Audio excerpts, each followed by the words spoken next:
കല്യാണം കഴിഞ്ഞ ആദ്യമായി ഗർഭിണിയായി ത്രില്ലടിച്ച് വിശേഷം എല്ലാവരോടും പറയുന്നു. അധികം താമസിയാതെ അത് ബ്ലീഡ് ചെയ്ത് അബോഷനായി പോകുന്നു. എത്ര വിഷമമുള്ള കാര്യം അല്ലേ? പിന്നെ ആകെ ചിന്തകളായി. അത് എന്റെ കുഴപ്പം കൊണ്ടായിരുന്നോ? ഞാൻ റെസ്റ്റ് എടുക്കാത്തോണ്ടാണോ? ഞാൻ സ്റ്റെപ്പ് കയറിയോണ്ടാണോ? ഞാൻ പൈനാപ്പിൾ കഴിച്ചുകൊണ്ടാണോ?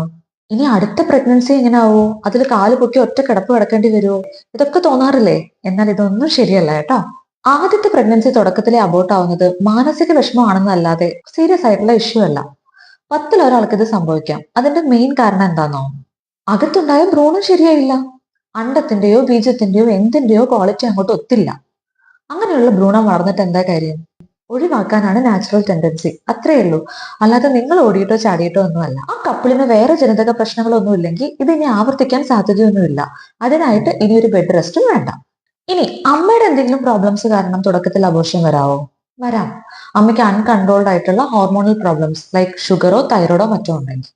അപ്പോ ഒരു അബോർഷൻ കഴിഞ്ഞാൽ എന്തായാലും ഡോക്ടറെ ഒന്ന് കാണണം. എന്തിനാണോ? ഇത് ആവർത്തിക്കാൻ സാധ്യതയുള്ള മറ്റു പ്രശ്നങ്ങൾ ഇല്ലെന്ന് ഉറപ്പുവരുത്താൻ. പിന്നെ നിങ്ങളുടെ തൈറോയിഡ് 3 മാസത്തെ ഷുഗർ കൺട്രോൾ ഒക്കെ ഒന്ന് ചെക്ക് ചെയ്ത് ഓക്കെ അല്ലേന്ന് അറിയാം. ഇനി ഓക്കെ അല്ലെങ്കിൽ അതിന് മെഡിസിൻസ് ഒക്കെ സ്റ്റാർട്ട് ചെയ്ത് തൈറോയിഡും ഷുഗറും ഒക്കെ നോർമൽ ആക്കി ഫോളിക് ആസിഡ് ഒക്കെ 3 മാസം മുമ്പേ സ്റ്റാർട്ട് ചെയ്ത് നെക്സ്റ്റ് പ്രഗ്നൻസി ധൈര്യമായിട്ട് പ്ലാൻ ചെയ്തോളൂ. ഒരു കുഴപ്പവും വരില്ല. ഇൻഷാ അള്ളാ.